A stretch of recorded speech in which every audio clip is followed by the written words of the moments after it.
Então, sem mais delongas, queria passar a bola aqui para o professor Fabiano Bichuete, que vai, dar sequência aqui à nossa sessão. Fabiano, por favor. Beleza. Obrigado, Marcelo. Obrigado, Bruno, pela oportunidade de mais uma vez estar falando aqui na sessão da Davita sobre esse tema aí tão importante que é o suporte renal artificial. Nós vamos focar principalmente na questão do timing e nas modalidades. Vou compartilhar aqui minha tela e aí você me fala aí se está aparecendo. Está aparecendo, Tá, Marcelo? tá aparecendo o slide inicial, então tá tudo certo. Beleza, então. Então, mais uma vez, boa noite. Então, nós vamos falar sobre suporte renal artificial na IRA, o que que a gente tem hoje de timing e modalidade. Pessoal, dados aí já bem conhecidos, né? A gente sabe que a IRA acomete até 15% dos pacientes em internação hospitalar, metade dos pacientes em UTI vai desenvolver injúria renal aguda, e metade desses pacientes com IRA na UTI vão necessitar de suporte renal artificial. A mortalidade ainda é muito grande, ela beira 50% a 70%, e os pacientes que acabam sobrevivendo a esse episódio grave de IRA ainda têm um risco de doença renal crônica e dependência de diálise a longo prazo. Esse slide é para mostrar um pouquinho da questão desse impacto da IRA e da importância da gente ter uma abordagem mais assertiva. Por exemplo, ela comete quase um terço dos pacientes em cirurgia cardíaca, aumenta em 3 vezes o custo de internação hospitalar, aumenta em 6 dias, em quase 6 dias, os dias de internação, aumenta em 10 vezes a mortalidade dentro do hospital e aumenta em 9 vezes aí o risco do paciente ficar com doença renal crônica. Então, olhem aí o impacto que a injúria renal aguda tem nos nossos pacientes. E 3 pontos são os principais quando a gente está falando do suporte renal artificial na IRA: o timing, a modalidade e o momento de suspender essa terapia. Por conta de tempo e por conta de relevância, nós vamos focar principalmente no timing e na modalidade. Toda vez que a gente vai pensar em colocar ou não o paciente num suporte renal artificial, a gente vai ter esse binômio aí de bônus e de ônus. O bônus, logicamente, é você controlar a volemia do seu paciente, é você fazer um efetivo controle metabólico, propiciando que as terapias que vão deixar o paciente vivo possam ter tempo para se realizarem para o paciente ter um melhor desfecho. Mas a gente tem também a questão do bônus. E o bônus e o ônus, na verdade, é uma terapia desnecessária. É um paciente que pode ter infecção e complicação do seu acesso vascular, maior risco de hipotensão intradialítica, e a gente vai ver o impacto disso, hipofosfatemia como distúrbio eletrolítico principal, remoção de coisas que eu não gostaria, principalmente os antibióticos, e o impacto de uma dependência de diálise a longo prazo. Então, esse jogo do que eu tenho de bônus, mas o ônus do tratamento vai depender aí muito da questão aí do meu timing e da minha modalidade. Quando eu vou aí para diretrizes, o que a gente tem? A diretriz do CADIGO, já de 2012, como a gente estava comentando, passou da hora de ter uma atualização, fala que a gente deve começar, né, o timing de início é quando eu tenho alguma emergência com risco de vida. E quando eu não tenho essa emergência, eu tenho que considerar um contexto clínico baseado em tendências, por exemplo, de exames laboratoriais, algo assim muito vago quando a gente foge do contexto da emergência. O EDIC-AI de 2016 já traz principalmente o conceito do desbalanço entre a demanda e a capacidade. É o meu rim que tem uma disfunção e que não consegue trabalhar com a demanda alta, de hipervolemia, ureia alta, potássio alto, acidose. Então, esse desbalanço vai me indicar o início do suporte renal artificial. O que também é muito difícil da gente colocar num parâmetro aí mais objetivo de indicação. E as diretrizes do CADIGO, publicadas em 2020, já me trazem aí alguns outros conceitos importantes. Fala sobre a importância do gap, demanda e capacidade, igualmente o ADKI. fala sobre o teste aí de estresse com a furosemida, a importância desse teste de estresse para avaliar a progressão da ira, o potencial de recuperação da ira desse paciente tem que ser avaliado e os riscos da terapia devem ser pesados na hora de se indicar o procedimento. Quando eu estou falando de emergência dialítica, então, isso é uma coisa que já está muito bem conceituada. A gente aprende isso desde a graduação, onde tem até aquela regrinha mnemônica do AEOU, onde eu tenho acidose grave ou refratária, distúrbio eletrolítico grave ou refratário, especialmente a hipercalemia, intoxicações, o overload, que é o edema agudo de pulmão, a hipervolemia grave e refratária, e a uremia, onde o paciente vai ter não apenas pelos níveis de ureia, mas a questão do sangramento, do rebaixamento do nível de consciência. A questão principal é quando que eu indico o suporte renal artificial quando eu não tenho essa emergência dialítica? E essa é a grande questão, é a pergunta de $1 milhão. Eu vou ter que fazer uma estratégia mais precoce, dita como acelerada, ou eu posso ter uma estratégia mais tardia, mais atrasada? E qual que é o impacto dessa diferença de estratégia na evolução do meu paciente?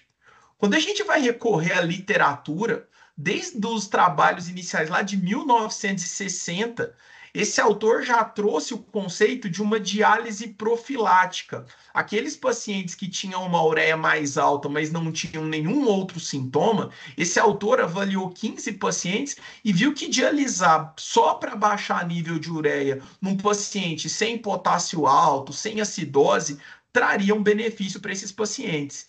E lá na década de 90, no final dos anos 90, início dos anos 2000, começaram alguns trabalhos pequenos, até mesmo de observações retrospectivas, mostrando que dialisar grupos específicos de paciente, e nesse caso aí pacientes de uma ira pós-trauma, quando você jogava o nível de ureia mais baixo, e nesse trabalho aí o objetivo era baixar níveis em torno de 60, isso conferia uma melhor evolução para o paciente. E aí, meta-análises publicadas aí entre 2008 e 2013, 2014, passaram a ideia que realmente diálise precoce era uma estratégia melhor em termos de evolução do paciente. Esses eram os trabalhos lá da minha época de residência, por volta onde eu terminei em 2011, 2012, e a gente sempre saiu com essa ideia. Vamos dialisar o paciente mais rápido, vamos deixar esse paciente fora de um ambiente de ira, porque isso iria conferir um melhor prognóstico. O problema dessas meta-análises é que elas eram baseadas em estudos observacionais, não tinha nenhum trabalho randomizado, controlado. Então, o poder de avaliação dessas meta-análises acabou sendo pequeno. E a grande necessidade surgiu de trabalhos randomizados controlados. A ideia de dialisar o paciente mais rápido ou evitar chegar numa emergência dialítica é porque a diálise vai muito mais, a ideia é que ela seja muito mais do que corrigir um pH, um potássio, reduzir a volemia ou abaixar a ureia. A gente tem ainda muito forte essa ideia aí de crosstalk, que o rim lesado, o rim com ira, por retenção hídrica, por retenção de toxinas, por liberação de citocinas inflamatórias, ele consegue lesar órgãos à distância, principalmente lesão pulmonar. Sabe-se que a ureia diminui síntese de aquaporina no pulmão e vai diminuir, por exemplo, produção de surfactante, aumentando a chance de um pulmão de SARA. Existem várias citocinas, toxinas urêmicas, como o indoxil sulfato, o pecresol, que tem efeito em reduzir contratilidade cardíaca. O ambiente urêmico diminui quimiotaxia de neutrófilo. Então fazia muito sentido, ou faz, para a cabeça de alguns, muito sentido você tirar o paciente do ambiente de ira, porque ele pode ter uma melhora como um todo. Só que aí, desde 2016, a gente vem recebendo aí, lendo esses mega trials. Começou em 2016 com Elaine, depois veio alguns meses depois o Akiki, o Ideal ICU, o STAR-TKI e o AKIK2. E esses trabalhos vieram assim, o início com Elaine foi uma ideia de que realmente diálise precoce era benéfica e até uma diálise muito precoce, ambos os grupos em CADIGO 2, e a única diferença era o tempo para início, 8 horas versus 12 ou mais horas. Só que depois do Elaine vieram 3 estudos que não mostraram melhora. O Elaine, um estudo multicêntrico, pacientes de cirurgia cardíaca e cardiovascular, ou seja, não eram os pacientes mais representativos do nosso dia a dia. O AKIK, o IDEAL e o STAR-TKI já eram pacientes com maior quantidade de choque séptico, onde a diálise era indicada no CADIGO 3 ou no RIFLE, no caso do IDEAL ICU, mas similar ao estágio 3 do CADIGO, e o grupo que era tardio, ele esperaria ter alguma urgência para diálise ser indicada. Eu vou comentar um pouquinho desses trabalhos. E a partir desses trabalhos mais novos, novas meta-análises saíram, e essa é uma meta-análise publicada na PLOS ONE desse ano, que mostra que não há diferença em uma estratégia precoce versus uma estratégia tardia em termos de mortalidade de 30, 60 e 90 dias. Aqui nesse momento, não sei como é na UTI de vocês, mas existe agora uma grande briga, principalmente do nefrologista versus o intensivista. Talvez o nefrologista ainda tentando manter aquela ideia, olha, vamos dialisar, nosso paciente está hipervolêmico, está piorando progressivamente a função renal, e o intensivista, às vezes, ele nem chama, porque ele leu o trial ou leu o abstract do trial, e os últimos trials falaram, olha, não adianta, porque dialisar precoce não vai mudar nada, podemos esperar uma urgência ou uma quase urgência.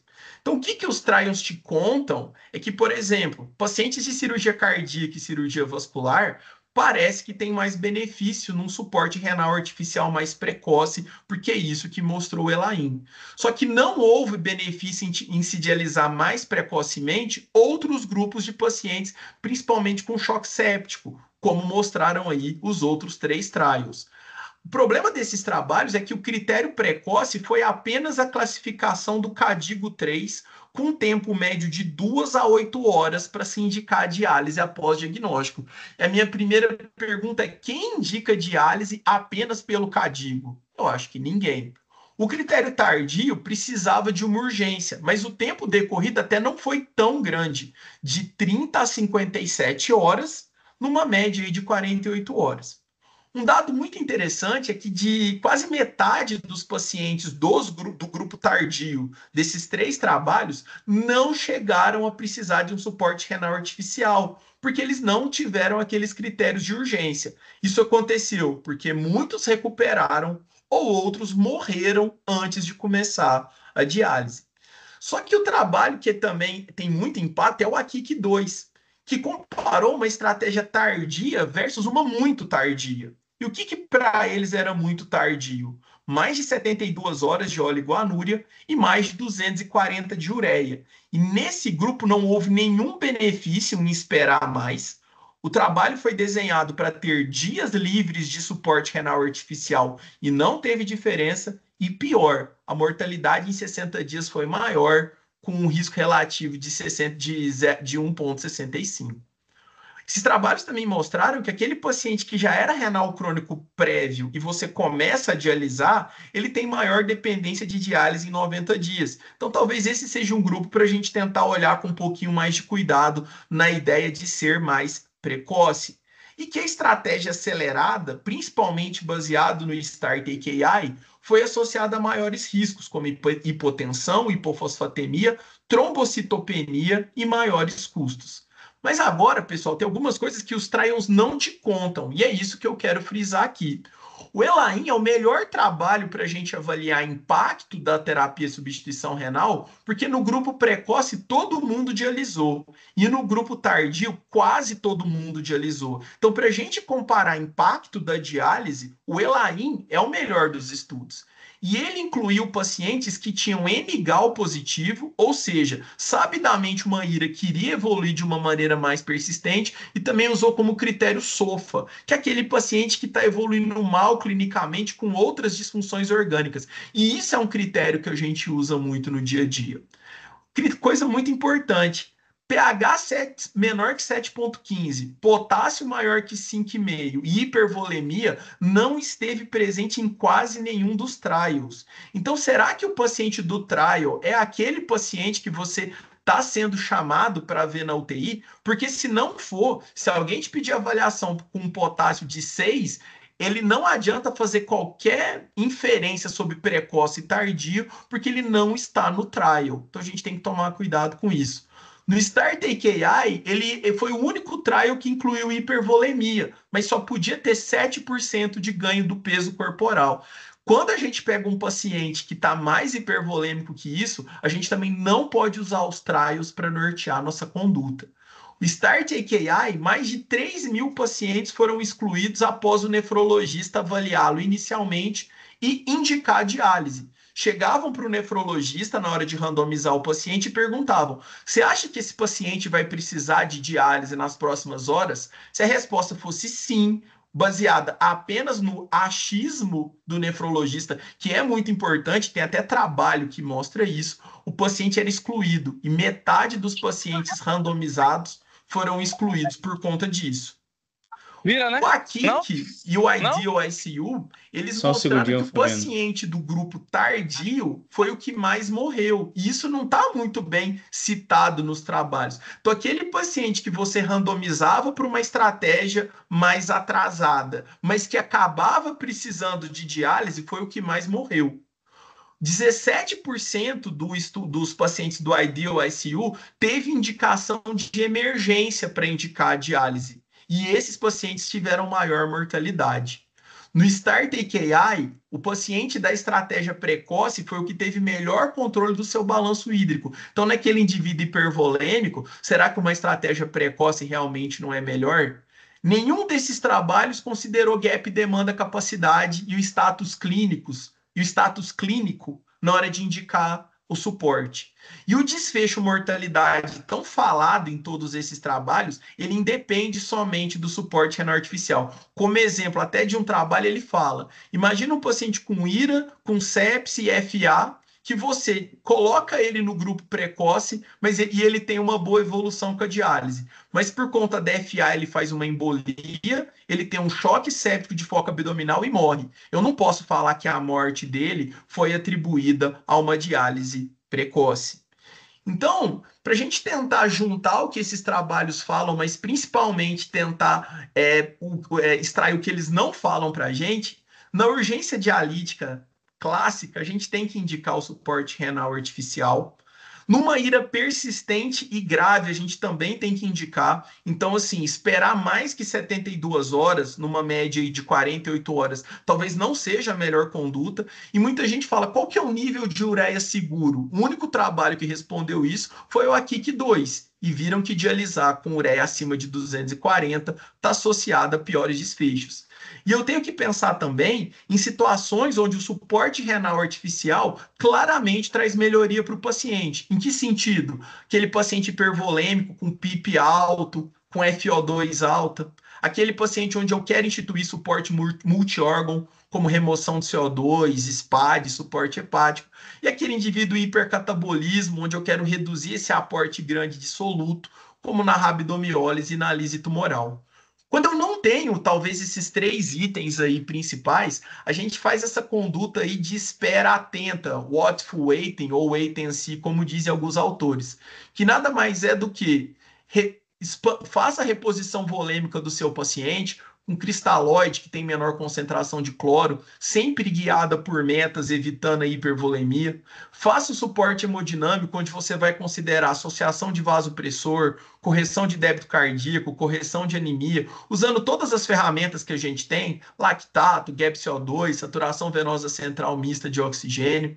Tire o que for nefrotóxico, ajuste dose de drogas com potencial de lesão do rim. Considere o tratamento específico quando disponível, uma dobutamina com vasodilatador para cardiorrenal, ou terlipressina com albumina para hepatorrenal. Controle a acidose conforme os guidelines do BICAR ICU, controle a hipercalemia, controle a glicemia, forneça oxigênio adequado para o seu paciente, para perfusão adequada de células tubulares renais, mas principalmente avalie a trajetória da IRA e o status clínicos do seu paciente. O que é avaliar o status do paciente e a trajetória da IRA? Faz o teste de estresse com furosemida. Aquele paciente que não responde tem muito mais chance de precisar de diálise. O estudo FST mostrou isso para a gente. Aquele paciente que tem droga vasoativa em alta dose e aquele paciente que não para de subir droga vasoativa tem grande chance de precisar de diálise.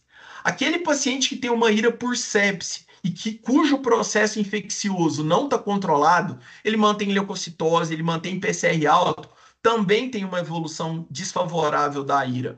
Aquele paciente que piora a ureia e creatinina muito rápido, esse delta de ureia e creatinina é preditor de necessidade de diálise.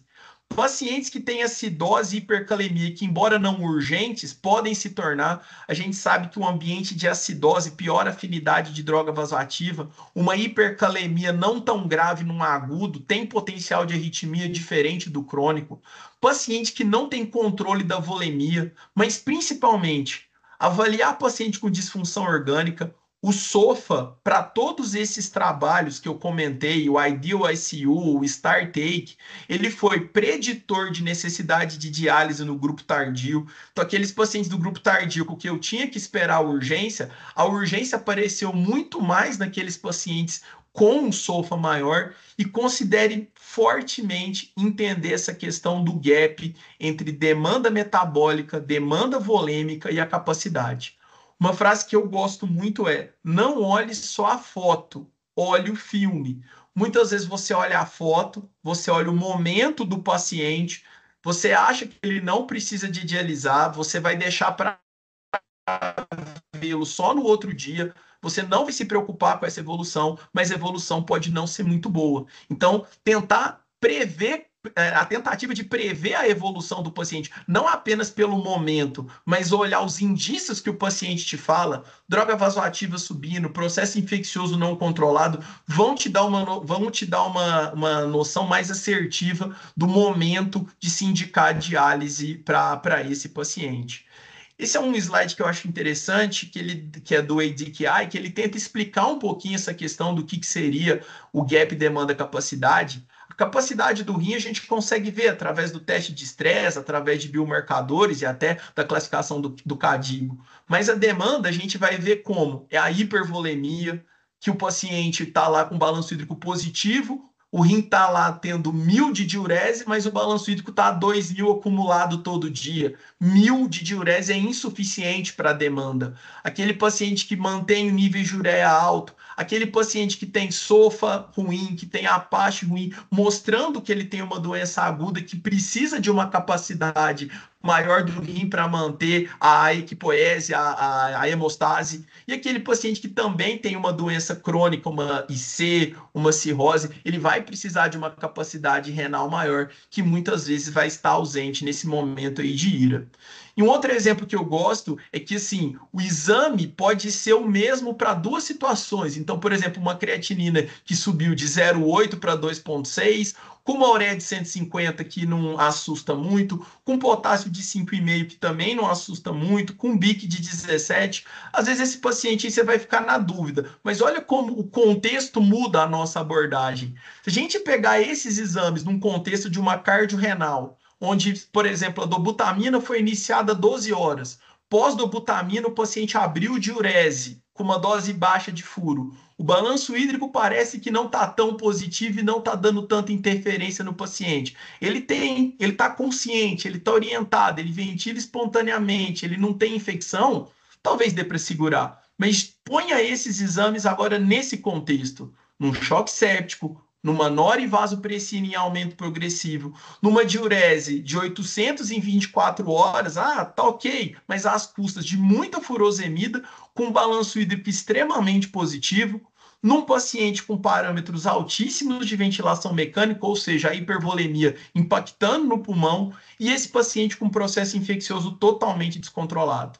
Mudando o status, muda a trajetória da ira e com certeza vai mudar a sua conduta.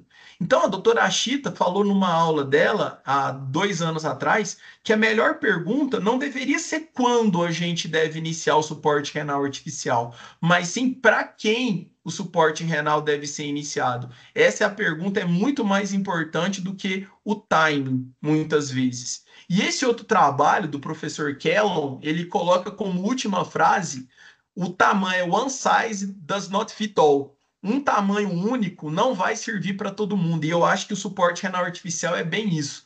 As iras são diferentes. A ira da IC descompensada é diferente do choque séptico, que é diferente do paciente com pancreatite, que é diferente da ira que está desmamando droga vasoativa. Então, o tratamento ele tem que ser mais individualizado.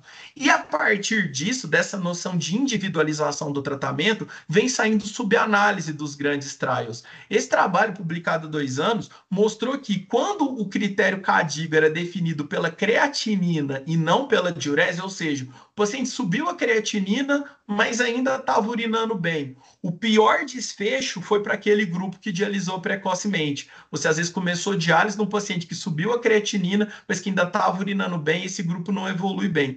Do contrário, aquele paciente onde o critério de ira foi pela redução da diurese, mas não pela creatinina, o grupo que demorou, os pacientes nesse grupo que dialisaram mais tarde foram os que tiveram maior mortalidade. E o trabalho, para mim, nessa linha de individualização de tratamento mais legal é esse do grupo francês que fez o Akiki, o IDEAL, o ICU. Eles pegaram os pacientes desses dois trabalhos, os pacientes do grupo tardio, avaliaram desse grupo tardio quem precisou de suporte renal artificial em 48 horas e criou um score de risco. Score de risco para precisar de diálise em 48 horas.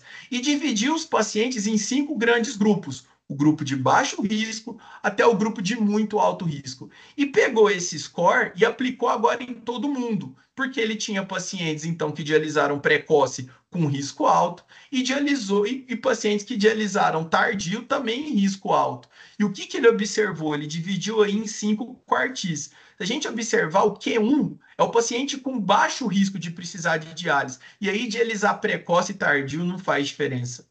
O Q5 é o que estava muito grave. E esse Q5 também não teve diferença. O único grupo que teve diferença foi o Q4. E a melhor evolução no grupo Q4, risco intermediário alto para precisar de diálise, foram os pacientes. Nesse grupo Q4, diálise precoce teve efeito em sobrevida. Então a gente precisa tentar individualizar melhor o nosso paciente na hora de indicar diálise. Mais uma vez, é menos timing e mais paciente. Então, quem que é o paciente que vai merecer o suporte renal artificial mesmo sem urgência? É aquele que está clinicamente grave, com essa demanda, esse gap demanda-capacidade aumentado, cujo processo que levou à ira não está controlado, o com balanço hídrico acumulado, aquele que não responde a teste de estresse, que tem desbalanço demanda e capacidade, que vem piorando rapidamente a sua função renal e com isso tem uma trajetória desfavorável para a ira. É aquele que você se pergunta, amanhã o paciente e a ira vão estar pior que hoje? Amanhã tem tudo para estar pior. DVA alta, infecção descontrolada, então é melhor dialisar esse paciente no dia de hoje, certo? Os guidelines, os fluxogramas, esse daqui do CEJAS de 2023, tenta colocar isso em termos de fluxograma, mas é muito difícil. Mas tentando mostrar para vocês, se tiver uma urgência, dialisa, se não tiver urgência, faz o wait and see, tenta otimizar a volemia,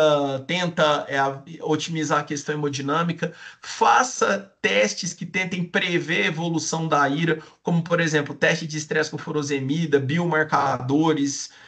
Se tiver alguma complicação urgente, dialisa. Se não tiver, mas a ira persiste por mais de 72 horas e principalmente se tiver balanço hídrico acumulado, considere iniciar a terapia de suporte renal.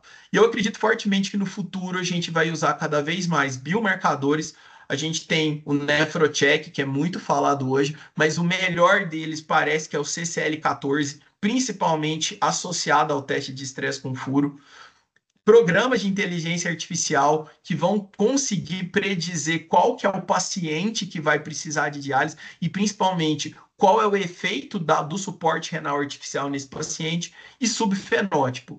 Hoje, dentro da terapia intensiva, do paciente com sepse, do paciente com IRA, esse é um assunto muito na moda. A gente não pode tratar todo mundo da mesma maneira. As IRAs são diferentes e até mesmo dentro de um subgrupo específico, como o paciente séptico, a gente já tem, por exemplo, 4 subfenótipos, alfa, beta, gama e delta. E a evolução desses pacientes, a dependência de diálise, a resposta à droga vasoativa é totalmente diferente. Então a gente tem que fazer uma medicina de precisão, que é um outro termo aí da moda. Para falar sobre o suporte renal artificial, eu tenho que ter em mente os objetivos que eu quero com ele. A curto prazo, eu quero controlar metabolismo e controlar a volemia, só que em médio e longo prazo, eu tenho que olhar um pouquinho fora da caixa, eu tenho que olhar além disso. Eu quero reduzir mortalidade, eu quero diminuir dias de UTI, eu quero diminuir internação, eu quero diminuir o tempo que ele fique no respirador, eu quero que ele recupere a função renal e que ele não dependa de diálise na alta. E quando eu tenho noção, principalmente desses efeitos a médio e longo prazo, isso acaba também interferindo na hora da minha escolha. O suporte renal artificial do mundo ideal, né, o nefrologista está nesse momento tentando equilibrar um monte de pratos. Porque ele quer controlar a parte metabólica, mas ele não quer causar instabilidade hemodinâmica, ele quer controlar o balanço hídrico. Não pode ser uma terapia que não seja adequada à realidade do meu serviço em termos de pessoal e de dinheiro. Tem que ser própria para a condição clínica do paciente. Tem situações que são indicativas, que são aí praticamente obrigatórias, imperativas para determinadas terapias, e eu não quero dialisar um paciente paliativo, eu não quero que seja uma terapia fútil, e eu não quero causar insulto, eu não quero pegar um paciente neurocrítico e fazer uma diálise intermitente e piorar ainda mais a lesão, sistema nervoso central que ele apresenta. Então, eu vou sempre olhar esse tripé da minha instituição, do meu hospital, quais são os recursos humanos que eu tenho, quais são meus custos, a minha tecnologia de máquina disponível, mas principalmente eu tenho que olhar a característica do meu paciente. Em termos de terapia de suporte renal artificial, eu tenho 4 grandes grupos: a hemodiálise intermitente, os procedimentos prolongados, também conhecidos como híbridos ou estendidos, lembrando que nesses tratamentos prolongados, a gente pode até fazer a hemodiafiltração estendida, né? A associação aí do clearance convectivo. Os métodos contínuos, que pode ser a ultrafiltração contínua, ou a hemofiltração, hemodiálise ou hemodiafiltração contínua, e também a diálise peritoneal. São métodos que vão ter diferenças entre si em relação ao fluxo de sangue necessário, ao tipo de limpeza do sangue, né? Se vai ser mais por difusão, mais por convecção. Então, são diferentes. A dose de diálise que você vai fazer, logicamente, as terapias intermitentes e prolongadas têm um clearance maior, só que com 24 horas, 72 horas de terapia, os métodos contínuos são até mais eficientes em termos aí de controle metabólico desses pacientes. Quando a gente volta lá para o CADIVO de 2012, que é o que nós temos, ele fala, olha, os métodos intermitentes e contínuos são complementares, mas que para pacientes instáveis, hemodinamicamente, o método contínuo é bom, é melhor, e para pacientes com lesão aguda do sistema nervoso central, com hipertensão intracraniana, com edema cerebral, os métodos contínuos também são preferíveis. Só que a gente tem que olhar um pouquinho acima disso, né? Então a gente tem que olhar o cenário clínico do paciente, essa tabela também da IDQI, e mostra, se você tem uma complicação de risco eminente de vida, uma hipercalemia, talvez o método intermitente, por dar um clearance mais rápido, seja ideal. Mas lembrando que até mesmo em métodos contínuos, você pode colocar uma dose mais alta e também tratar emergências. Para congestão, para hipervolemia, os métodos contínuos e prolongados conseguem tirar mais volume. Para pacientes instáveis hemodinamicamente, os métodos contínuos e prolongados são bem superiores aos métodos intermitentes. Paciente com lesão do sistema nervoso central, hipertensão intracraniana, os métodos contínuos e até a peritoneal são melhores que os métodos intermitentes e prolongados. E os hipercatabolismos, todos esses métodos são adequados de intermitente, prolongado ou contínuo. Lembrando que isso aí depende, o clearance do método intermitente ele é maior, mas com o tempo mais prolongado do contínuo isso acaba se equiparando. O problema do método intermitente é que ele dá hipotensão no nosso paciente, geralmente por 3 motivos. Porque a diálise intermitente, a hemodiálise intermitente, ela gera disfunção cardíaca por indução de arritmia, por stun miocárdico, faz o paciente ter hipovolemia, porque você retira volume no intervalo de tempo curto, não permitindo o reenchimento vascular, e piora uma vasodilatação que já até existe. Porque esse paciente, ele já é, por exemplo, um paciente séptico, que já está todo vasodilatado, e você, ao mexer no sódio, ao mexer na temperatura, ao mexer no cálcio, você pode piorar ainda mais essa vasodilatação. Então, o procedimento intermitente, claramente, ele tem esse potencial de induzir instabilidade hemodinâmica. E qual que é o impacto disso? Esse trabalho avaliou várias sessões aí de hemodiálise intermitente e percebeu que até 70% das vezes havia instabilidade definida aí com uma queda de pressão sistólica, aumento da necessidade do vasopressor. Quem fazia hipotensão intradialítica morria mais, ficava mais dias na UTI e demorava mais para recuperar a sua função. Então, toda vez que a gente prescreve uma diálise, o paciente choca na diálise, começou com nora de 20 e subiu para 30, você está causando uma pior evolução aí do seu paciente. Em relação ao volume, a mesma coisa. Já é conhecido de todo mundo que hipervolemia aumenta a mortalidade.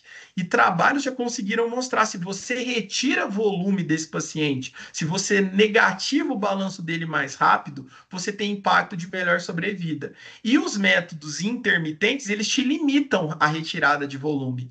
Nesse exemplo, onde eu queria tirar, por exemplo, 5 litros numa sessão de 4 horas em uma HD convencional, a minha taxa de filtração é 1.250 ml hora.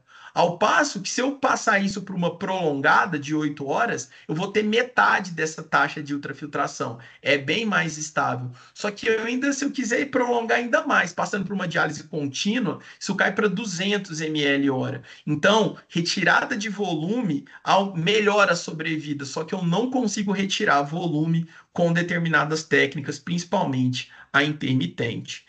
Então, na hemodiálise intermitente, para o paciente que está com a pressão boa, sem droga vasoativa, para intoxicação exógena, para urgência dialítica, por exemplo, para hipercalemia, ela é bem adequada.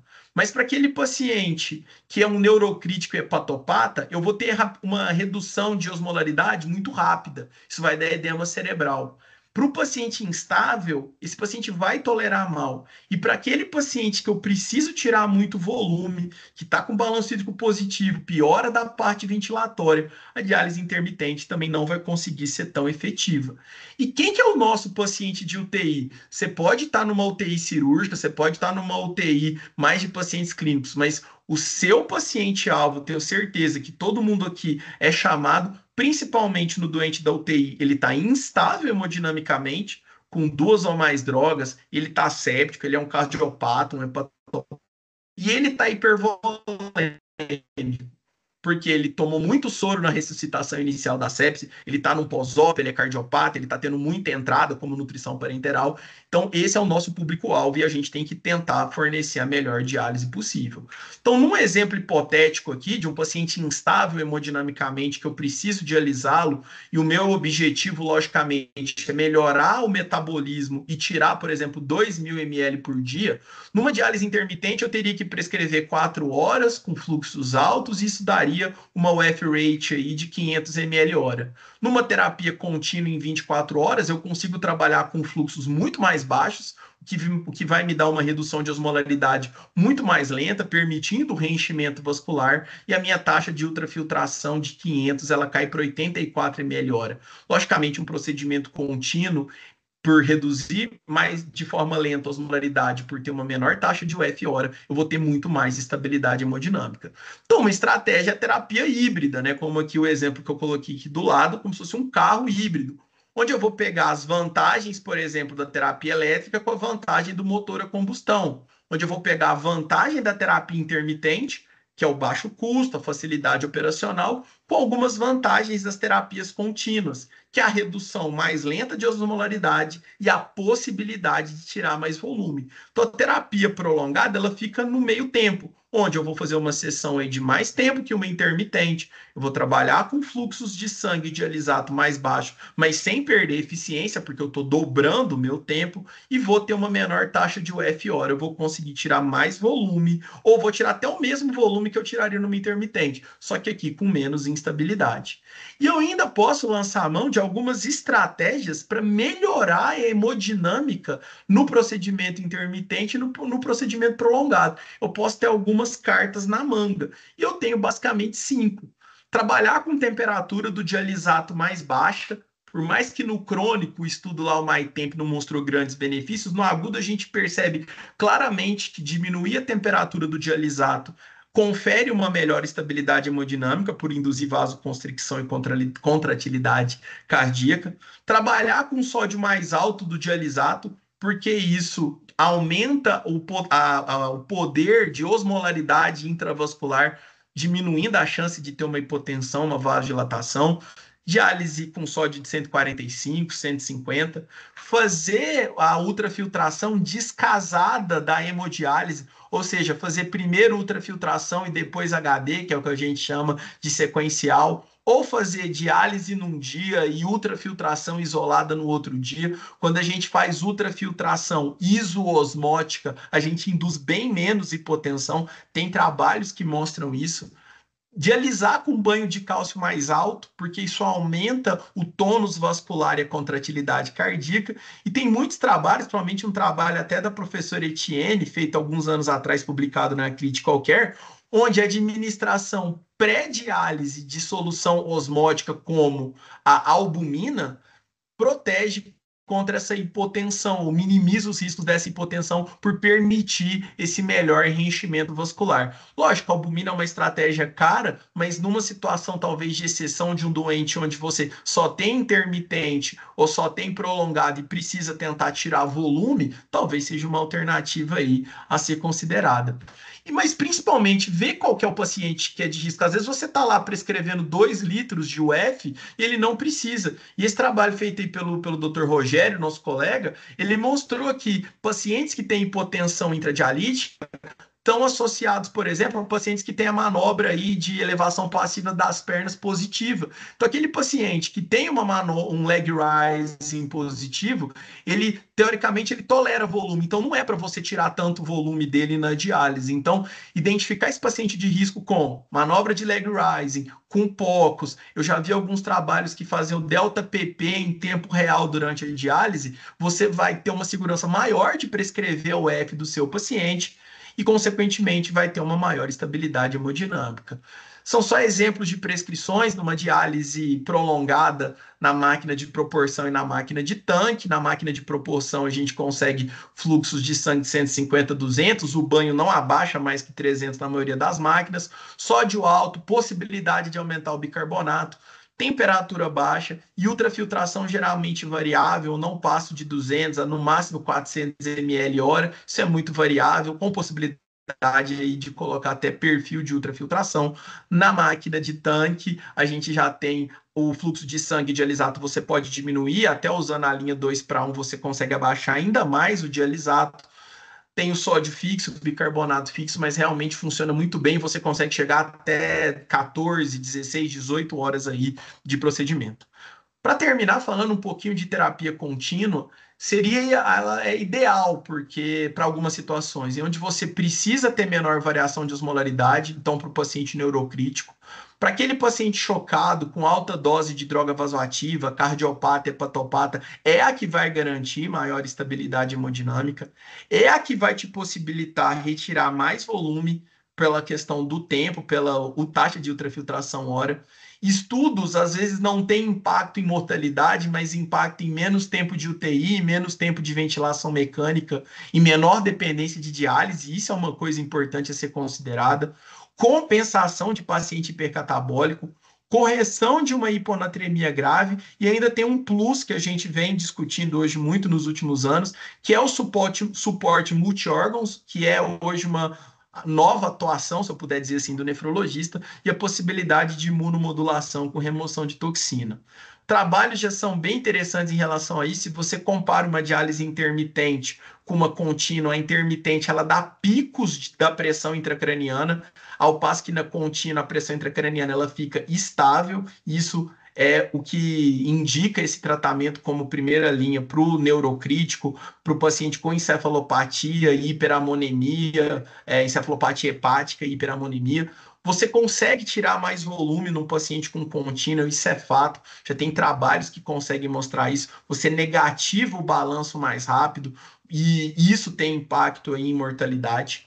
A questão de escolha baseada em droga vasoativa é muito difícil. Não existe nada muito, não existe nenhum protocolo que fale, ó, tanto de nora você deve usar. Tem essa parte em cima do slide que era de uma aula muito antiga que eu vi, que eu não sei se era o pessoal de São Paulo que usava dessa maneira, que nora abaixo de 0,2 podia ser intermitente ou SLED, nora de 0,2 a 0,5 SLED ou contínua, e que nora acima de 0,5 era sempre contínua. Mas, por exemplo, quando a gente vai para a literatura americana, para eles, diálise contínua é SOFA cardiovascular 3 e 4, ou seja, nora acima de 0,1 para americano já é indicação de contínua. A gente sabe que isso acaba sendo muito longe da realidade da maioria dos nossos serviços. Esse é um survey publicado esse ano no Journal of Critical Care, onde mais de 1.100 nefrologistas responderam a pergunta de qual era a modalidade que você usava no seu UTI e qual era a indicação. Então, em azul, a gente vê a diálise contínua como preferível, e as principais situações onde o nefrologista escolhia a contínua era no choque séptico, na instabilidade hemodinâmica, para tratar uma hipervolemia, indivíduos com sangramento por conta da anticoagulação regional e na síndrome cardíaco-renal. E a diálise intermitente, aqui em rosa, na parte de baixo do desenho, mais indicada quando eu penso em redução de custos, nas emergências e nas intoxicações, bem o que a gente discute aí na prática. Como eu falei, desfecho é muito difícil quando a gente vai avaliar a mortalidade, então eu trouxe dois trabalhos. Essa é uma subanálise do START-AKI, que viu o impacto da modalidade. E o que eles viram eram que os pacientes que utilizaram contínua tiveram 19% de redução de mortalidade e dependência de diálise em 90 dias, que era um desfecho combinado, e 39% de redução de diálise em 90 dias naqueles pacientes que sobreviveram. E esse é um outro trabalho muito interessante, é uma subanálise do START-AKI, que pegou os pacientes mais ou menos, que avaliou os pacientes pela localidade onde eles estavam. Então, tinha os pacientes da Oceania, Austrália e Nova Zelândia, da Europa e dos Estados Unidos. E o que esse trabalho viu? Que a sobrevida do paciente da Nova Zelândia e da Austrália foi muito maior. Esses pacientes da Austrália e da Nova Zelândia foram os que conseguiram tirar mais volume de todos os grupos. Então, foram os que negativaram a hipervolemia mais rápido. E foram os que mais fizeram contínua. 95% dos pacientes da Austrália e da Nova Zelândia fizeram contínua. Se o problema foi a contínua, se foi a redução da volemia, se é o impacto da contínua em redução de volemia, são inferências que a gente pode fazer. Mas o grupo que morreu menos foi os pacientes que morreram menos, foram os pacientes que praticamente todos fizeram diálise contínua. E esse outro, uma análise menor de alguns outros trabalhos, conseguiu mostrar que a terapia contínua diminuiu o tempo de UTI, diminuiu e teve uma tendência em diminuição de tempo de internação, embora em mortalidade acabou não tendo diferença. Vocês vão ouvir muito isso. Ah, mas a diálise contínua não mostrou redução de mortalidade, SLED contínua é realmente a mesma coisa. E quando a gente vai em literatura, a gente vê vários trabalhos que chegam realmente a essa conclusão, que não existe uma modalidade superior à outra porque não teve diferença de mortalidade. Só que, mais uma vez, a gente tem que ler o pormenor de cada um desses trabalhos. Por exemplo, esse trabalho que comparou contínua e intermitente não viu diferença, ele não mostra isso lá no seu título, mas analisando as características de base dos grupos, o grupo terapia contínua foi mais grave, ele tinha um SOFA muito maior. Um SOFA, um Apache maior, então será que eu posso fazer comparação de sobrevida se eles não estavam tão bem randomizados em relação às suas gravidades? Esse trabalho também mostrou que não tinha diferença entre SLED e contínua. Mas quando eu olho para esse trabalho, a necessidade e a dose de droga vasoativa dos pacientes eram muito pequenas. NOR em média 0,1 em cada grupo. Então a estabilidade não estava tão grande. E a retirada de volume, a net ultrafiltration dos dois grupos, 1,7 litro e 1,8 litro e 1,6 litro. Muito pouco. A gente sabe que com uma diálise contínua a gente pode tirar muito mais volume que isso. Então, para uma instabilidade leve, para uma ultrafiltração não tão grande, realmente uma SLED e uma contínua podem ser talvez comparáveis. Esse outro trabalho do lado esquerdo também comparou e não viu diferença, mas esses pacientes não tinham nem 1 litro de UF em 24 horas.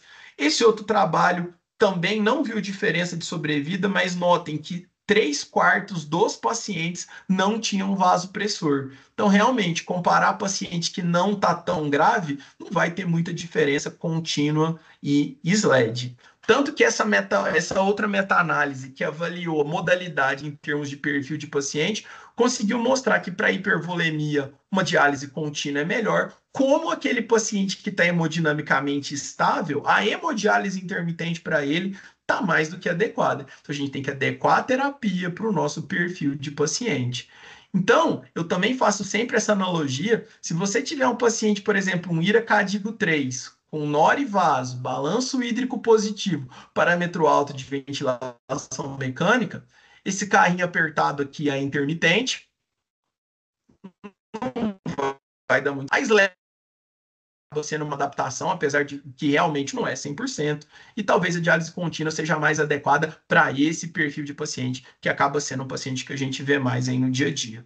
Como eu disse, como plus, a gente tem a remoção de toxinas, os hemofiltros, o Oxyres, o Cytosorb, eu consigo dar uma questão de não apenas clearance, mas também remoção de citocinas e endotoxinas, Oxyres endotoxinas e citocinas, e o Cytosorb citocinas inflamatórias, e já vem saindo alguns trabalhos sobre esses hemofiltros. Essa meta-análise, embora com trabalhos não muito bons, com muitos vieses, conseguiu mostrar que o grupo que usava o Oxyres teve menor dose de nora, menores níveis de interleucina 6, menor nível de lactato, uma melhora de SOFA, embora não sejam trabalhos aí controlados, randomizados para uma análise mais efetiva.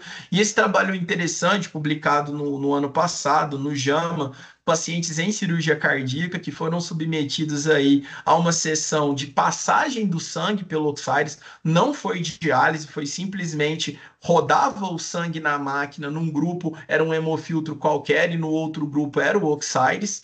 E eles perceberam que no Oxyres houve o grupo que foi submetido ao Oxyres durante a cirurgia cardíaca, teve menor risco de injúria renal aguda, 10% de redução, talvez aí por redução desses mediadores inflamatórios. E também as terapias contínuas nos permitem aí o suporte multi-órgãos. Hoje a gente tem essas 4 terapias principais, os filtros aí de remoção do CO2, a plasmaferese, feita hoje por filtro, né, por membrana, a SPAD, o suporte hepático, aí, o Single Pass Albumina Dialysis, que é bem tranquilo de fazer, muito mais fácil do que uma MARS, e desde a época do Covid, aí, muito usada a ECMO, acoplada aí à terapia contínua. Em relação a terapias contínuas, a gente pode trabalhar aí com os melhores dos mundos, né, em termos aí de limpeza do sangue, né? Então a gente tem o dialisato, né, limpeza do sangue por difusão, que é o que acontece no dialisato. O exemplo disso aí é o chá, passagem de soluto aí do meio mais para o meio menos concentrado. Quando a gente usa reposição pré, reposição pós e a própria ultrafiltração, a gente está trabalhando com convecção, com arraste de água, e esse arraste vai levar consigo moléculas maiores e mediadores inflamatórios. O exemplo disso que eu falo é o Nespresso. Fazer o Nespresso, você joga líquido com alta pressão e vai arrastando tudo para formar o seu café, e no caso, para limpar o seu sangue, como analogia. E também esses hemofiltros têm a capacidade de absorção de moléculas, como a gente vê no Cytosorb, como a gente vê no Oxyres. Parece que não existe diferença entre hemodiálise e hemofiltração entre hemofiltração e hemodiálise em termos de efetividade. Existe sim em termos de patência de filtro. Se você só faz hemofiltração, você, por conta da fração de filtração, você vai ter muito mais chance de coagulação do seu sistema. A dose dessas terapias, ela acaba sendo dependente do efluente, então é do dialisato que você coloca, da reposição pós, do citrato ou reposição pré e da ultrafiltração efetiva, né? Então, o efluente é o nosso guia de dose. E a dose que a gente usa, por mais que tenham trabalhos aí como o Evoar, que tentou mostrar que 70 ml por quilo era uma dose adequada, os trabalhos mais famosos, que é o ATN, o renal, o primeiro entre 20 a 35 sem diferença de mortalidade, o outro de 25 a 40 também sem diferença de mortalidade, por isso que o Cadigo fechou de 20 a 25 como dose efetiva. Mas eu tenho que lembrar de fator dilucional, quando, por exemplo, eu uso um volume de citrato alto no citrato diluído, lembrar das interrupções, como troca de bolsa, problema técnico, procedimento com o paciente, perda de eficiência do filtro ao longo da terapia. Se você tem um paciente muito hipercatabólico ou com urgência, você vai ter que trabalhar com mais dose, mas eu tenho que lembrar do meu custo. Se a dose é mais alta, você vai gastar mais bolsa, isso vai gerar um custo. Então, na prática, a gente prescreve 30 a 35 de dose. Hoje já existem soluções prontas, né? Tanto da Fresenius quanto da Baxter, né? Da Vantive. Essas soluções aí, a ideia é sempre tentar, talvez, não aditivar coisas nessas soluções, elas já vêm prontas justamente para evitar essa aditivação e diminuir o risco de ter alguma contaminação, mas existem lugares que ainda trabalham com solução pré-pronta, como a Hemolenta, e aí é um pouco mais trabalhoso, porque você vai ter que adicionar bicarbonato, vai ter que colocar sódio, potássio, fosfato de potássio e assim por diante. Em relação à ultrafiltração, o valor seguro também é meio que não tão bem definido. Esse trabalho mostrou num máximo de ultrafiltração net, que é o que você está prescrevendo de UF menos o que está entrando. Você não deve passar de 1,75 ml por quilo. Menos que 1, você vai deixar o paciente muito hipervolêmico. Talvez mais que 1,75 você pode induzir episódios de hipotensão arterial e, consequentemente, isso vai ter pior de desfecho, como a gente viu. Mas tem autores aí que um pouquinho fora dessa safe zone, orientam chegar até em 3 ml por quilo aí de UFNet. Mas lembrar, ultrafiltração sempre que possível, avaliar a volemia, fluido responsividade através aí de medidas como o ultrassom. É sempre melhor usar citrato como anticoagulante, o citrato quela o cálcio em via intrínseca e via extrínseca, facilitando, logicamente, a anticoagulação, e é uma anticoagulação regional. Diferente da heparina, que vai para o paciente, ele pode sangrar, aqui você dá citrato no início do circuito e quebra isso e cancela, né, essa anticoagulação com a reposição de cálcio na paciente. Então, quando você chega num cálcio alvo entre 0,25 e 0,4 através do citrato, você pode ter certeza que seu sistema aí não vai coagular. Então, esse é um intervalo mágico de dose. Então, como eu mostrei, citrato aumenta a meia-vida do circuito, mais que heparina e muito mais do que você não usar nada como anticoagulante. Então, sempre que possível, o citrato é a escolha como anticoagulante de uma terapia contínua, como orienta o Cadigo, independente se o paciente não tem risco de sangramento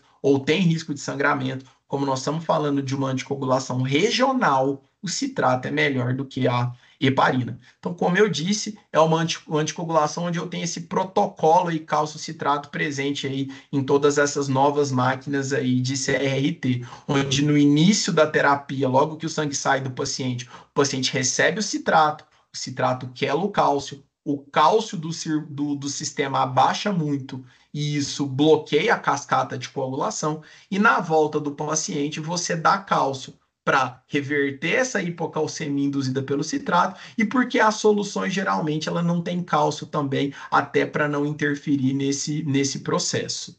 Certo? Então a gente acaba monitorizando isso através de duas coletas de cálcio, através de gasometria, uma coleta do paciente, uma coleta do circuito, fazendo aí os ajustes conforme o cálcio iônico do paciente, conforme o cálcio iônico da máquina.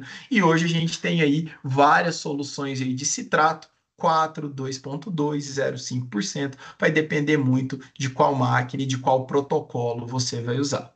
Terminando, pessoal, como mensagens que eu queria deixar para vocês, é que é muito importante, mais importante do que identificar timing, mais uma vez, é tentar identificar qual paciente você vai fornecer suporte renal artificial. Isso é muito mais importante do que o momento. E você vai conseguir ser mais assertivo na escolha desse paciente quando você avaliar status clínico, gap, demanda e capacidade e trajetória da AIRA. Tudo isso aqui é muito superior a um critério frio e duro como vou dialisar Cadigo 3. Isso não é o que a gente faz, por isso que eu acredito que esses trials têm um poder muito limitado, porque não é o que a gente faz na nossa prática clínica. Em relação à modalidade, é importante a gente escolher uma que consiga negativar balanço hídrico e causar menor instabilidade hemodinâmica, baseado na realidade da grande maioria dos nossos pacientes, que estão hipervolêmicos, com altas doses de droga vasoativa. Como eu estava falando no começo da apresentação com o Marcelo, a diálise, o suporte renal tem que entrar para somar. Você não pode dialisar para o paciente chocar, para o paciente não conseguir tirar a balança e ficar até mais positivo porque teve que fazer algum soro durante a terapia. A terapia ela tem que vir para somar para o paciente. E desfecho importante não é só a mortalidade. Teve numa aula no Congresso Brasileiro agora em Salvador que a palestrante do Cadigo, uma mexicana, falou: não olhe mortalidade como impacto, porque a diálise, por exemplo, contínua ou qualquer outra modalidade, elas não vão deixar seu paciente vivo, elas vão dar condições para que o antibiótico ou a cirurgia possam atuar para deixar seu paciente vivo. Então, além de mortalidade, vamos olhar também tempo de UTI, tempo de ventilação mecânica e aquela terapia que talvez conceda para o paciente uma menor dependência de diálise. Pessoal, era isso. Eu queria mais uma vez agradecer o Marcelo e agradecer o Bruno pela oportunidade. Eu sei que é um tema muito extenso, eu procurei falar um pouquinho mais rápido para a aula não ficar muito grande, para a gente ter um tempo maior aí para discussão e perguntas. Então, mais uma vez, aí, agradeço a atenção de todos os colegas que estiveram presentes. Muito obrigado. Excelente, Fabiano. Meus parabéns aí por excelente apresentação e tornar tão palatável assim um tema extenso e por muitas vezes complexo, né? É, eu achei muito interessante, né, o seu resumo da literatura. Realmente é difícil você fazer comparação de métodos, né? Tanto até principalmente quando você compara SLED com o CVV nesses trials aí, eu achei até ambicioso por parte desses pesquisadores fazer isso, porque realmente são exposições que é difícil você comparar. E eu acho que a mensagem principal é essa de você ter domínio sobre o seu paciente, né, para você saber quem, né, quem merece um determinado tratamento, né? E você de repente virar tipo um alfaiate, vamos dizer assim, de um tratamento ali para aquela determinada situação. Eu queria abrir aqui para perguntas, né, para o pessoal. Aproveitar uma pergunta minha, assim, né, sendo bem egoísta, assim, e manipulador aqui da sessão, mas aquela conceito, assim, de repente o SLED virando meio que uma transição, né? Você tem um paciente que você iniciou o CVV, de repente manteve ali ele em contínuo um tempo, de repente começa a melhorar. Esse paciente você já partilha para um intermitente, assim, uma clássica, ou faria um tempozinho de SLED? Qual o seu critério para voltar para contínua, se ele piorar? Como é que é o seu racional, assim? Marcelo, as terapias, né? Se tem uma coisa que o Cadigo falou certo, é que as terapias são complementares, né? Então, a partir do momento que você consegue, numa sessão de 72 horas de contínuo,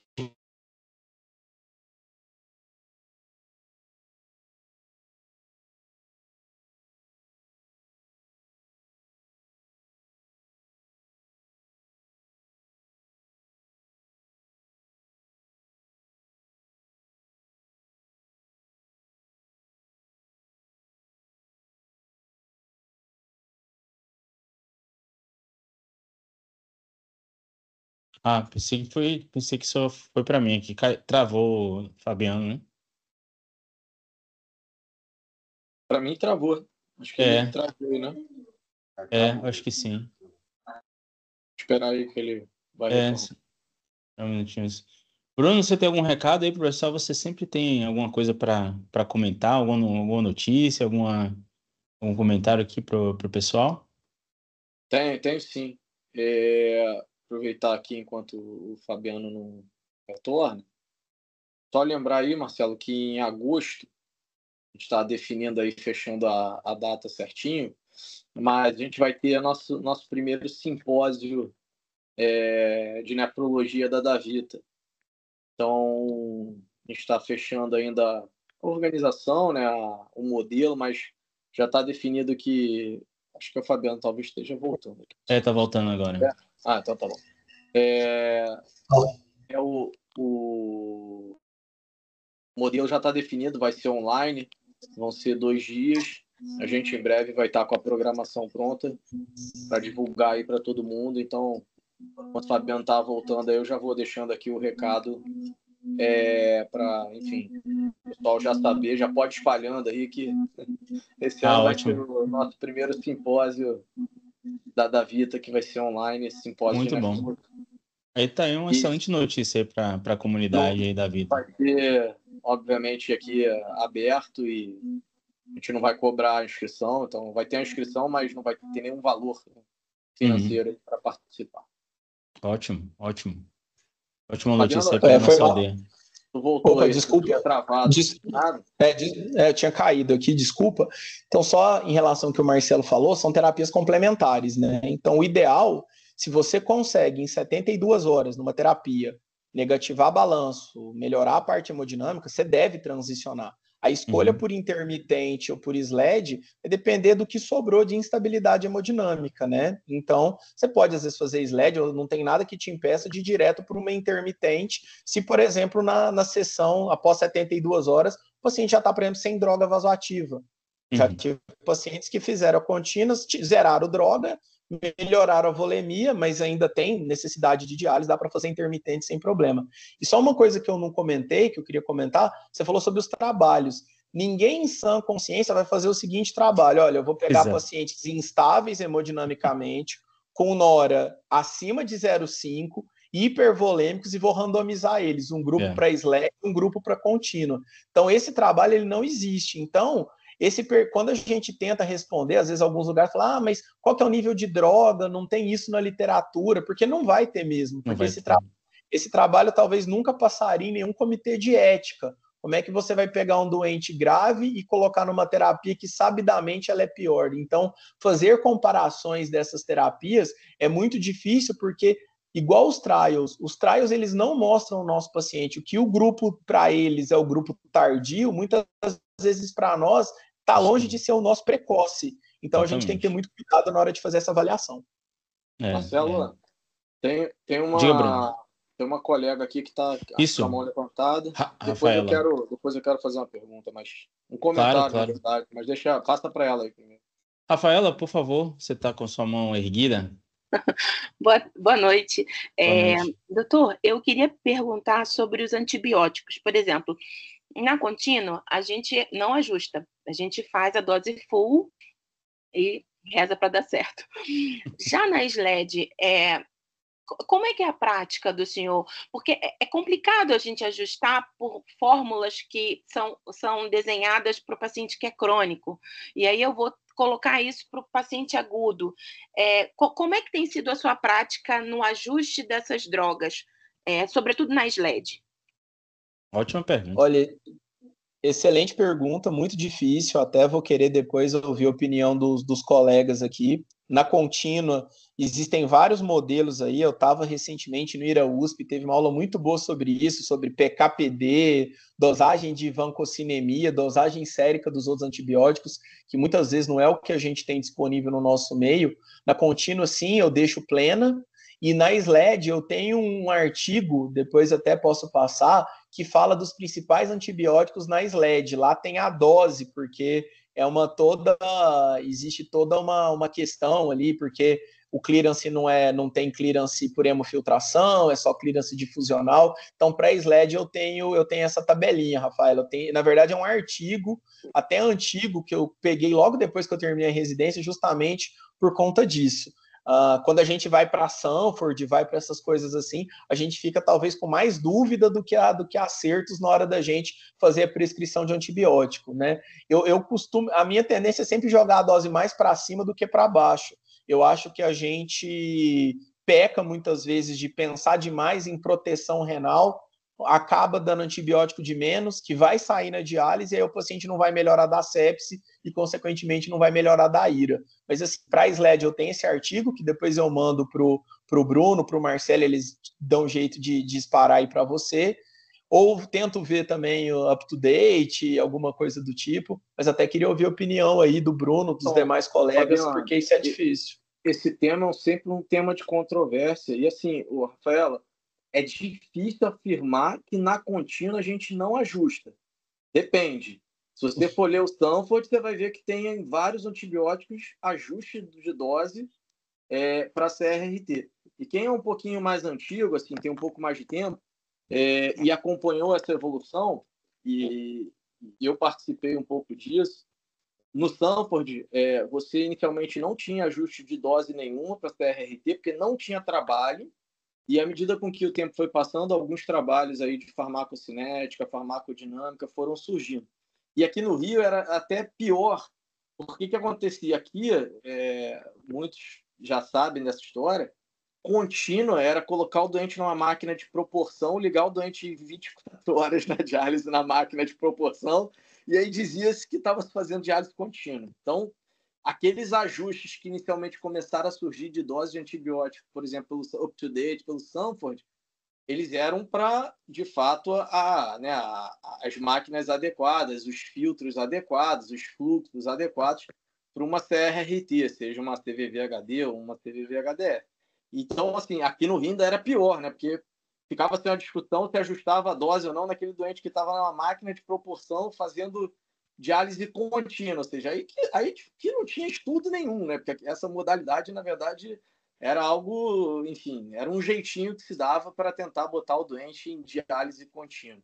Mas, assim, a minha resposta é, hoje, eu te confesso que eu tenho muita dúvida do que fazer, sabe?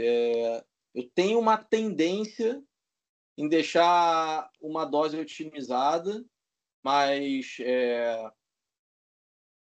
assim, isso é só uma opinião pessoal, não dá para afirmar absolutamente nada. Eu acho que esse é um dos temas que ninguém tem a resposta.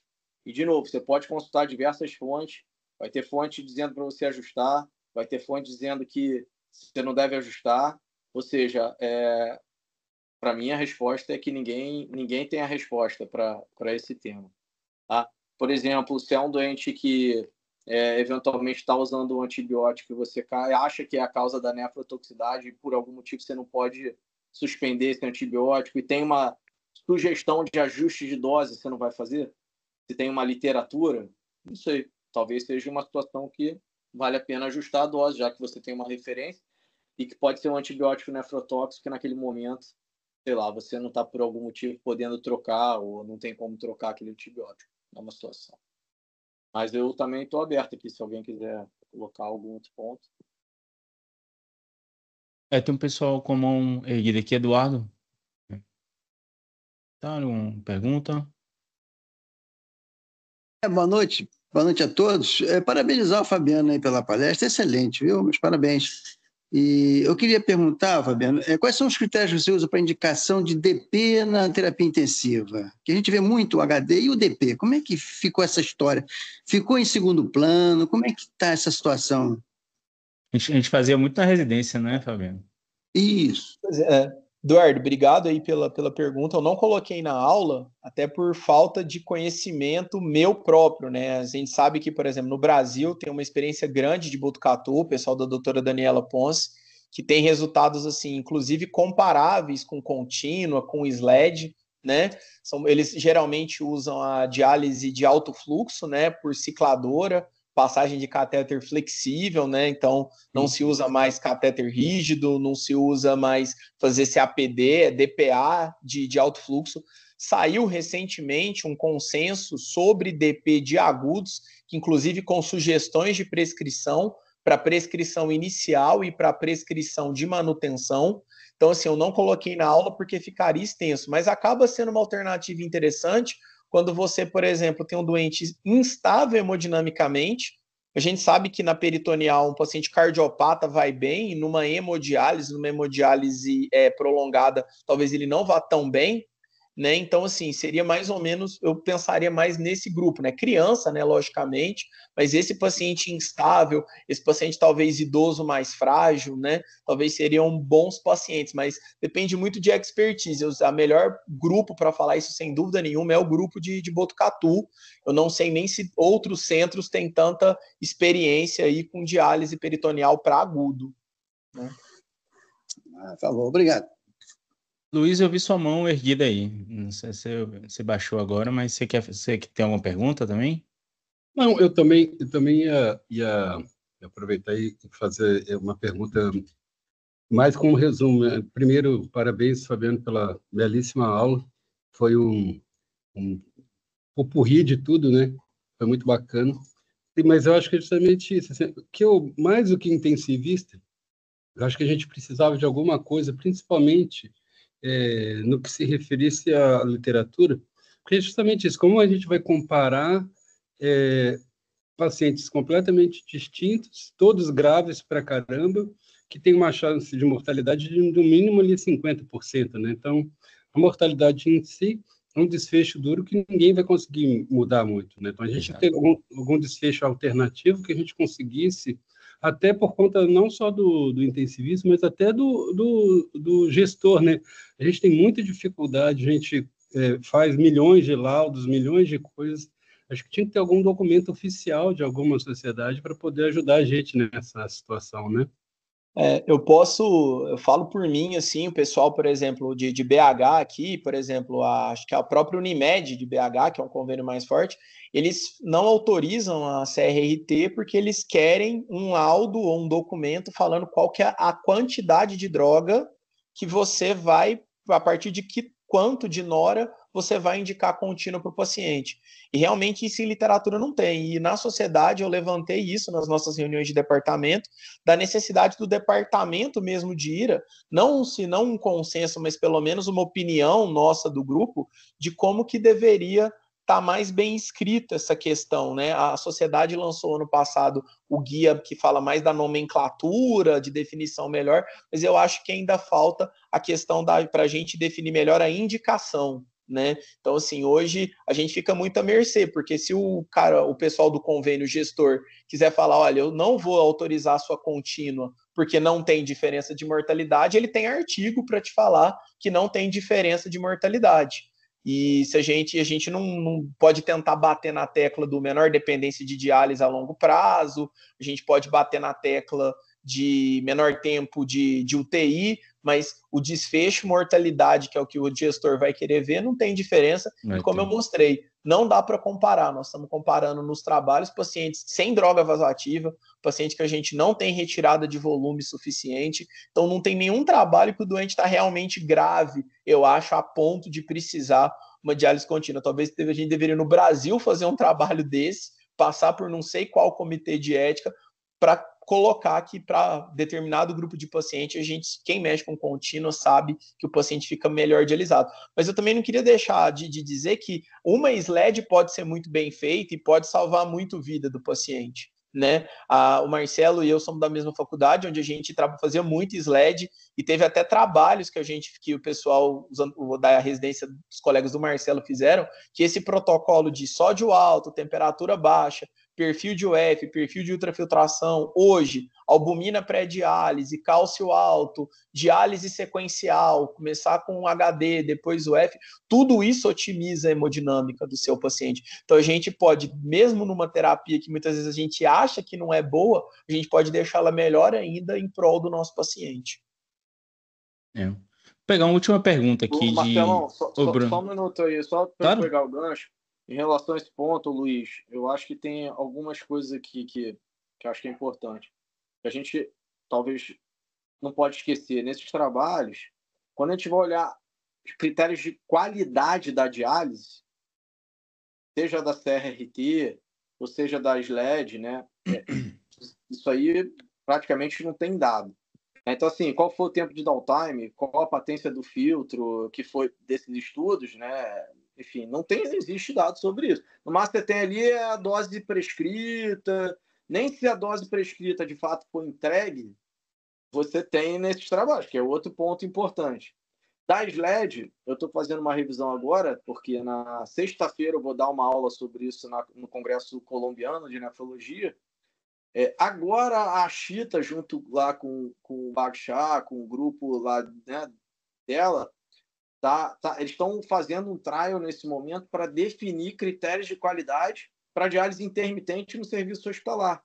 Porque se você for hoje levantar, você não tem descrição dos critérios de qualidade. Ou seja, se o cara prescreveu o fluxo de sangue de 200, o dialisato de 300, ou o fluxo de sangue de 500, não tem uma definição do que é uma... Qual foi, né, o tempo de patência do filtro para CRRT, isso a gente tem, mas para diálise intermitente não existe. O máximo que a gente tem ali é qual foi, se teve algum evento do tipo uma hipotensão intradialítica, ou seja, mais critérios maiores não tem. Então, esses trabalhos, é difícil, né? É igual a HDF. Se você não entregar um volume de convecção maior que 23 litros, esquece. A gente hoje entende isso, né? Não adianta querer falar se você não tiver um fluxo de sangue e entregar um volume de convecção. Você não vai ter resultado nenhum. Então, acho que esse é um ponto ali, sabe, Fabiano? Que no início da sua aula você estava falando do time, você falou, né, de para quem prescrever, quando parar, e acho que falta ali um ponto que é a qualidade da diálise, que hoje ninguém tem dado disso. Talvez hoje a gente com o nosso BI, certamente com aquele BI que a gente tem lá de diálise contínua, a gente hoje a maior fonte de dados, né, com mais de 3 mil pacientes ali, enfim, mais de 12 mil CRRTs, e mostrando que, inclusive, nosso trabalho foi aceito lá no Congresso Europeu. A gente vai apresentar de forma oral, mostrando justamente isso, né? Dados de qualidade em relação a CRRT, que hoje é um dado praticamente inexistente. Então, acho que esse é um ponto. E aí é difícil você, né, querer até mostrar desfechos, não estou nem falando de mortalidade, né, mas esses desfechos realmente de permanência, de taxa de recuperação da função renal, se você não tem algo padronizado ali. E o outro ponto que você colocou que o Fabiano estava respondendo em relação, né, a essas diretrizes da própria sociedade para a gente poder, né, poder abrir uma discussão com os gestores, né? E o outro ponto que o Fabiano colocou bem na aula dele, quando a gente, por exemplo, faz uma CRT, é em relação a custo. E eu sempre coloco esse ponto como gestor, que a gente precisa estar preocupado com isso, porque se eu vou lá e prescrevo uma dose de 40 ml por quilo, isso estou impactando em custo. Se eu faço uma diálise de uma qualidade ruim em termos de ter diversas coagulações do filtro, né, ao longo ali de 72 horas, eu estou impactando em custo. E isso torna insustentável o desafio que a gente já tem, né, que é de expandir a CRRT país afora, e ainda mais se eu tiver um custo elevado. Então, assim, a equação do custo aqui, né, do tratamento, ela está dentro da nossa capacidade de expandir. Outra questão ali em relação às soluções que o Fabiano estava mostrando, tem trabalho já evidenciando que, em termos de custo, eu usar uma solução pré-pronta, comercial ou de manipulação e não ter o risco da manipulação, o custo é exatamente o mesmo hoje de eu comprar a Hemolenta e ficar aditivando. Talvez o custo seja até menor se eu considerar os eventos adversos. Porque a gente sabe que o que mais tem de evento adverso em hospital é evento adverso com medicamento. Você imagina, né, você não tendo uma farmácia apropriada, um local apropriado para manipular a solução, deixando isso na mão de profissionais que não estão, teoricamente, capacitados para fazer isso, sem uma supervisão adequada, manipulando. Certamente tem erro de medicamento, só não é, muitas vezes, divulgado, né? Não é, muitas vezes, exposto. Mas, se você for considerar o custo que esses erros agregam no sistema como um todo, isso é mais custoso do que trabalhar com as soluções prontas, né, comerciais ou manipulantes. Então, são alguns pontos aí que a gente, como liderança, né, e tendo essas interlocuções com os gestores, a gente precisa começar a pensar e trazer para as discussões. A pergunta é como, né, também. É difícil, mas a gente vai aos pouquinhos avançando, né? Só essa questão aí de qualidade, né, Bruno, que você falou, talvez o único trabalho para diálise intermitente e prolongada que mostrou isso foi o trabalho do Palevski, né, que falou que se você atingisse aí o KTV mínimo aí de 3,9 por semana, né, então que ele comparou a SLED 3 vezes semana versus a SLED de 6 dias, e viu que não tinha diferença se você atingisse um KTV aí semanal de 3,9, né? Mas também eu não sei quantas pessoas aí calculam KTV na IRA, né? Talvez seja alguma coisa interessante que a gente até deveria calcular para a gente pensar em qualidade, né? Eu acho que seria um dado interessante, mas geralmente a gente não tem esse dado disso, esse negócio de ficar colhendo ureia pré e pós numa diálise de agudo para a gente avaliar isso. Mas, reafirmando o que você falou, o custo é muito importante. Uma diálise que dura menos de 72 horas, que você precisa colocar 2 filtros, uma dose excessiva, o impacto aí fica insustentável. O sistema ele fica insustentável. Ele não se mantém, porque o doente morre antes das 24 horas. Isso. Né? Ou que você indica, talvez.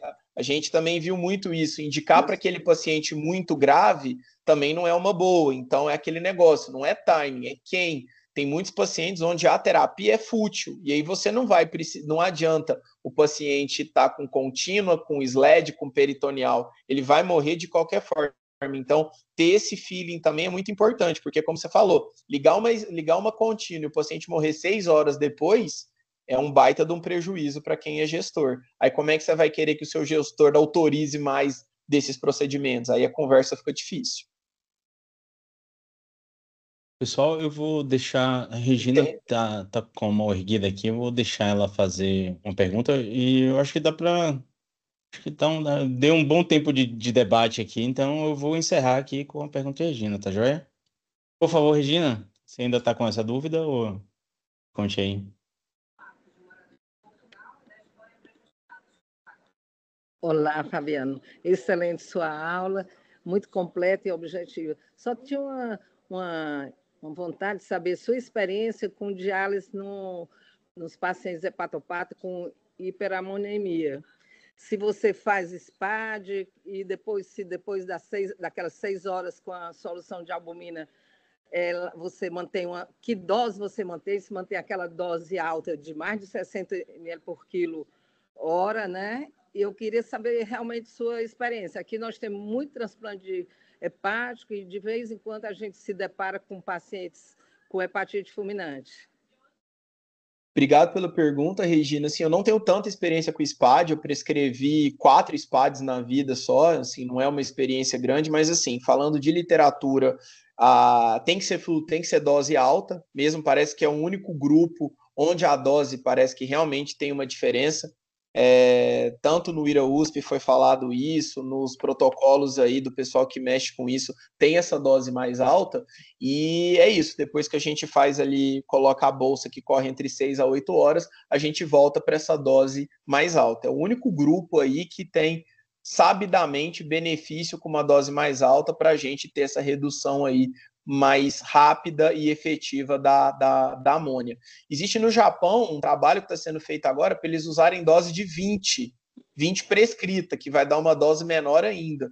Então, essa questão da dose, ela ainda é uma coisa meio obscura para muita gente, né? O 20 a 25 acaba sendo na média, mas a gente sabe de que pacientes que vão precisar mais. Outras coisas que eu já vi, por exemplo, falando em dose, isso tem impacto no custo também, aquele paciente você começou com 30, 35, no outro dia a ureia abaixou muito, o potássio abaixou demais, não tem por que ele ficar com aquela dose mais alta a terapia inteira. Então você, depois de um dia de 30, 35, você pode muito bem baixar para 20, 25, né? A gente tem que saber lidar com a dose, pensando nessa questão aí de administração de recursos também. Então, a dose ela é mutável, né? Eu perguntei isso exatamente porque eu não consegui botar essa dose tão elevada que a máquina não conseguiu. Ela rejeitava todo o tempo. Eu aí voltei para 30 e fui controlando com a curva da amônia, né? Ok, obrigada. Obrigado você, Regina. Excelente, pessoal. Queria agradecer novamente a presença de todos aqui. Realmente teve um quórum fantástico, Fabiano. A gente teve mais de 110 pessoas aqui, pelo que eu visualizei. Então, e você vê pelos comentários, né? Todo mundo curtindo aqui sua aula, ao mesmo tempo que bem abrangente, né, no escopo, mas é objetivo, direta e muito fácil, assim, né, da gente compreender. Então, agradecer você ter aceito esse convite, né, e nos ter brindado, né, com esse conhecimento.